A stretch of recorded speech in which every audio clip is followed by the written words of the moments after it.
جديد يسعد صباحكم مستمعي ومتابعي إذاعة بوير اف ام بفقرتنا الطبية من برنامج عطر الصباح. اليوم رح نتحدث عن إحدى الالتهابات الشائعة الجلدية، وهو التهاب الشرة أو ما يعرف بالأرتكاريا. للحديث حول هذا المرض معنا الدكتورة هيلين عبد الرزاق حمي، الأخصائية في الأمراض الجلدية والتجميلية، بتنضم إلنا عبر الهاتف. يسعد صباحك دكتورة هيلين. أهلين يا هلا، يسعد صباحكم. كتير شكر لك لانضمامك معنا للحديث حول هذا المرض الشائع، مرض الارتكاريا أو ما يعرف بالشرى. بداية دكتورة، كيف فينا نوضح للمتابعين والمستمعين ما هو هذا المرض؟ ما هو تعريفه؟ هلا مم. أول شيء اللي حابة أعرفكم إنه الأرتكاريا هي من وين جاية. نعم.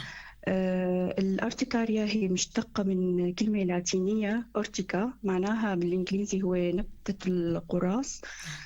لاحظوا بالأيام السابقة أيام الإغريقيين مم. إنه في شبه بين الطفح الجلدي الناتج عن هالنبتة والآفات الشروية.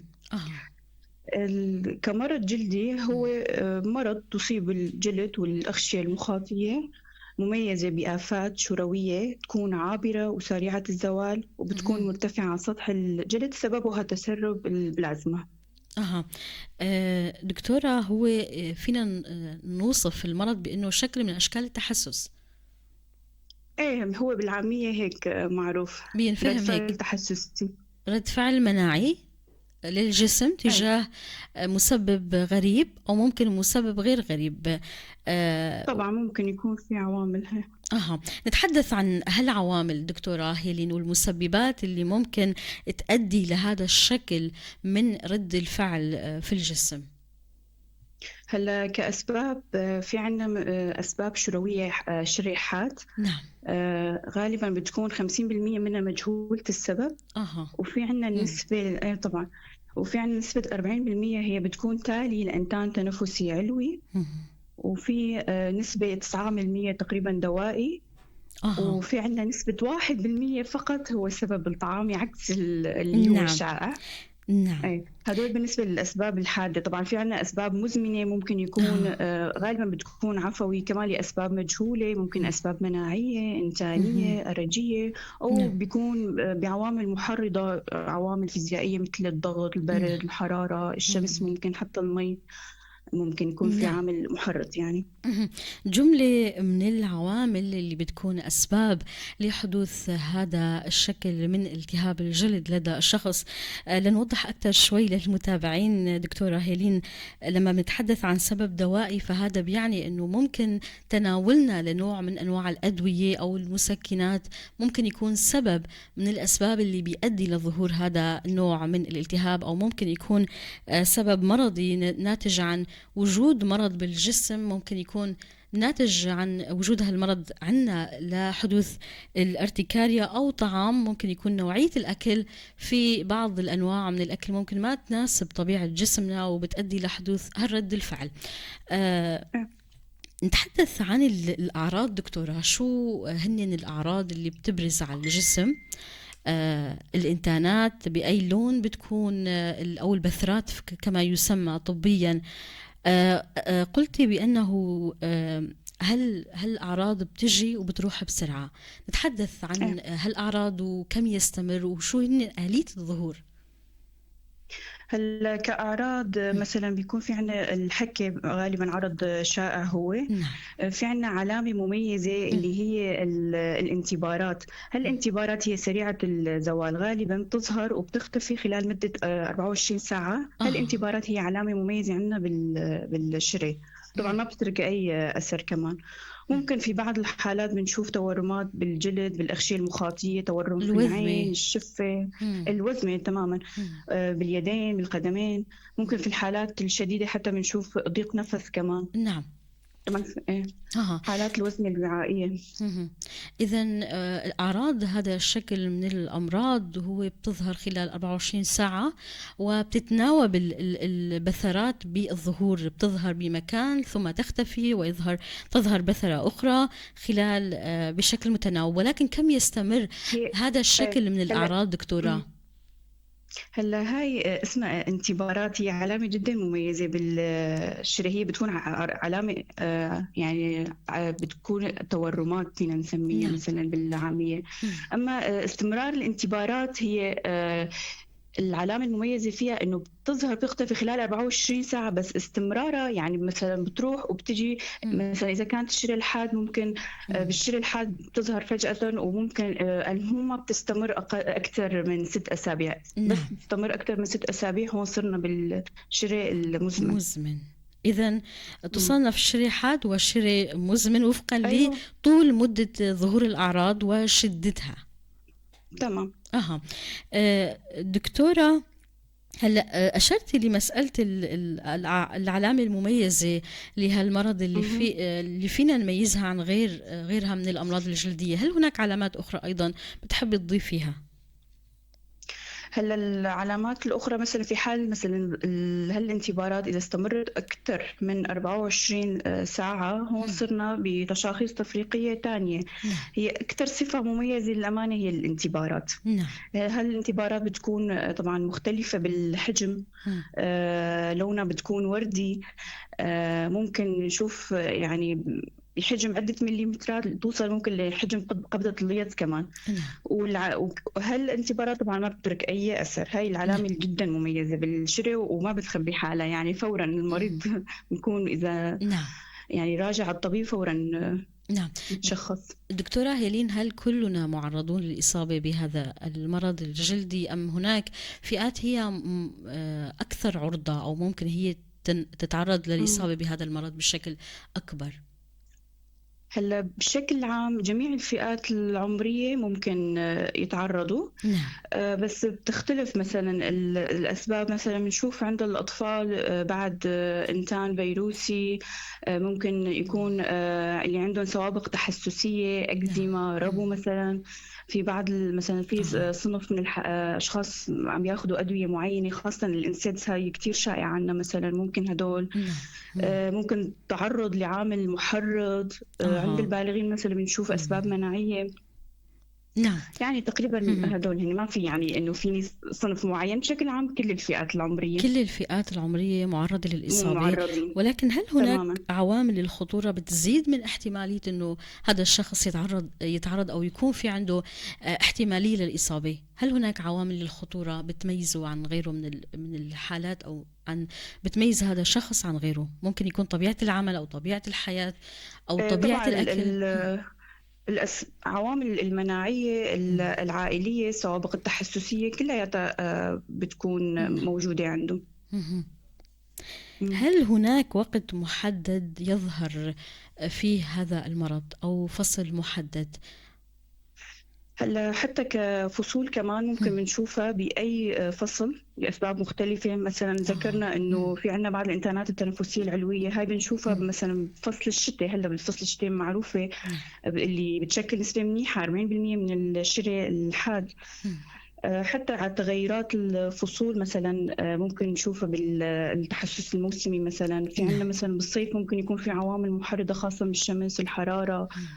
يعني بشكل عام إنه فينا نشوفها كل بأي الفصول فصل، بس وبتختلف. الأسباب ممكن تختلف. اها. إيه دكتورة، ممكن يكون في حدا عنده رد فعل من جسمه تجاه ارتفاع درجة الحرارة او انخفاض درجة الحرارة، او ممكن بالفصول الاخرى، تماما. طبعا إيه فبتختلف طبعا. الاسباب وبتختلف من تم- شخص لاخر. إيه هذا الشيء تماما. يمكن عم بيصعب عليكم مسألة التشخيص. قبل مسألة مم. التشخيص دكتورة، هل يوجد علاقة بين جرثومة المعدة وظهور آه، الارتكارية لدى الشخص؟ ايضا نقطة تمام اخرى بين الارتكارية ومسألة الغدة الدرقية واضطراباتها. تمام. إيه أكيد. هاي غالبا بتصنف ضمن الشري المزمن. نعم. جرثومة الملوية البوابية كمان لها علاقة بالشري المزمن، وحتى الأمراض المناعية ومنها الغدة الدرقية. نعم. ها. مم. كيف يتم التشخيص دكتورة مع الأسباب المختلفة والعديدة؟ وأيضا هناك مم. حالات ممكن ما يكون في أسباب واضحة للأطباء. تماما. كيف بتقوموا مم. بالتشخيص لمعرفة السبب الرئيسي؟ هلا أول شيء وأهم شيء هي أكيد القصة السريرية المفصلة اللي مهم. بناخذها. والفحص السريري هي أساس التشخيص وأساس التوجه للعلاج المناسب. نعم. ممكن بالعيادة نلجأ لبعض الاختبارات الجلدية مثل اختبار الجلد. تحسس. ممكن في حالات نشوف تحاليل مخبرية مثلا تعداد وصيغة CBC، سرعة تسفل. ممكن ببعض آه. الحالات نشوف الأضداد النوال مم. إذا شكينا بأسباب مناعية، مثلا ممكن أضداد الدرق كونه هي سبب من الأسباب. مهم. ممكن نبحث عن الطفيليات المعوية. طبعا مو كل الحالات، للحالات طبعا. الشري مم. المزمن غالبا عم نوجه لهدول نعم. التحاليل لنشوف السبب أكثر. مم. وممكن في حالات معينة حتى نلجأ لخزعة الجلد، خاصة بحالات الوزن الوعائية واستمرار الأعراض أكثر من 24 أها. ساعة. استمرار الأعراض لأكثر من 24 ساعة، والأعراض اللي أشرتي إلها مسألة ممكن ضيق التنفس أو الوذمة تماما. تحت الجفن أو في مناطق أخرى. ما هي العلامات التحذيرية التي تستوجب من الشخص انه ينتبه إلها ويتجه مباشرة للطبيب؟ لانه اشرت انه ممكن تكون مسألة بسيطة بالحالة اللي بتستمر 24 ساعة وبتختفي ممكن خلال اسابيع، ولكن هناك حالات بتشتد. فما هي العلامات التحذيرية اللي لازم مباشرة يتجه الشخص للدكتور عفوا؟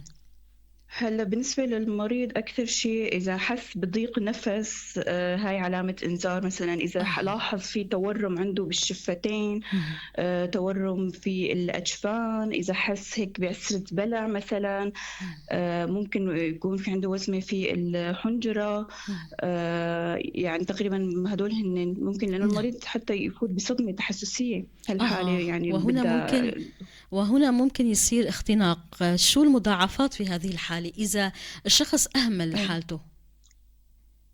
طبعا هون مضاعفات مثل ما قلنا، ممكن المريض يفوت بصدمة تعاقية، فهون أكيد أحيانا بتكون حالة مهددة للحياة ولازم فورا نتوجه للمشفى. نعم. ومضاعفات تانية ممكن مثلا يتطور عنده الشلل المزمن مثلا، حتى بيأثر على الأداء اليومي. بس أكثر شيء هي الصدمة اللي بنخاف نحن، اللي هي بتكون حالة شديدة ومهددة للحياة غالبا. دكتورة، كيف بتحددوا نوعية العلاج؟ وما هي الأدوية المستخدمة عادة؟ هلا أكيد على حسب السبب. أهم شيء هو تحديد العامل المسبب، ونساعد المريض يكتشف العامل المسبب، وبالتالي تجنب العامل المسبب هي القاعدة الأساسية عنا. نحن كخط أول أكثر شيء بنلجأ لمضادات الهستامين. وممكن بالحالات الشديدة ندخل الستيرويدات، وبالحالات المهددة للحياة نلجأ حتى للإدرينالين ممكن. نعم. بس الأهم شيء هو تجنب العامل المسبب. هناك في نقطة يعني حابة أسألك دكتورة، إذا الشخص صار عنده هلا حالة بشكل فجائي هو مرض بيجي بشكل فجائي، ولكن أهمل حاله ليعرف المسبب. هنا يعني إذا إجا شخص بعد فترة، كيف راح تقدروا تعرفوا شو هو المسبب الرئيسي إذا السبب الرئيسي ممكن يكون إنزال نتيجة الوقت؟ هلا أكثر شرحت لك إنه من خلال القصة السريرية وبعض الاختبارات بتشوف بالحالة، وعلى هذا أساس مثلا نستبعد بعض الأسباب اللي نحن بنخاف منها أكثر شيء. نعم. وهنا للتنبيه بأهمية أنه الشخص يسأل عن حاله حتى لو كان الوضع مو مزمن، تماما ممكن تتفاقم الأعراض. دكتورة، هل هناك محاذير أخرى بتحب تضيفيها بتتعلق بالارتكاريا؟ وهل في نصائح بتحبي توجهيها للمتابعين قبل ما نختم اللقاء؟ تفضل. تماما. هلا بشكل عام مرضى الشلل غالبيتهم هن بيكون طبيب بنفسهم، يعني غالبيتهم يعني بيجوا مثلا أنا عملت هيك، ومثلا عملت تمارين رياضية مثلا على الحرارة والتعرق صار معي الشلل. غالبا هدول المرضى بيكون يعني في نسبة منهم بيعرفوا إنه شو هن العامل المسبب، فأهم شيء هو تجنب العامل المسبب يعني، والالتزام بمدة العلاج. حتى لو المريض لقى نتيجة، في مرضى إنه خلص أنا استفدت بدي أقطع العلاج، لا لازم تكمل الكورس كامل حتى نضمن إنه ما بتستمر الحالة.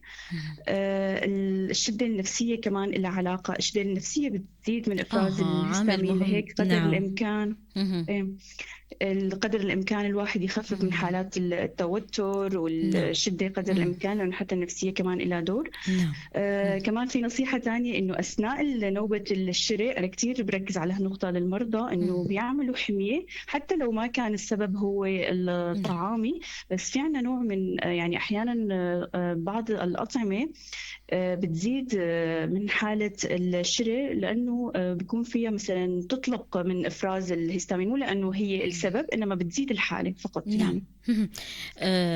دكتورة، ما رح نأخرك أكثر من هيك. نقطة مهمة أشرتي إلها، ومسألة الحالة النفسية. في حالات نتيجة مهم. التوتر بتظهر عندهم هالحبوب، تماما. وإن إذ لم أكن مخطئة تسمى الارتكارية النفسية في مجال الطب. الشدة النفسية. نعم. تمام.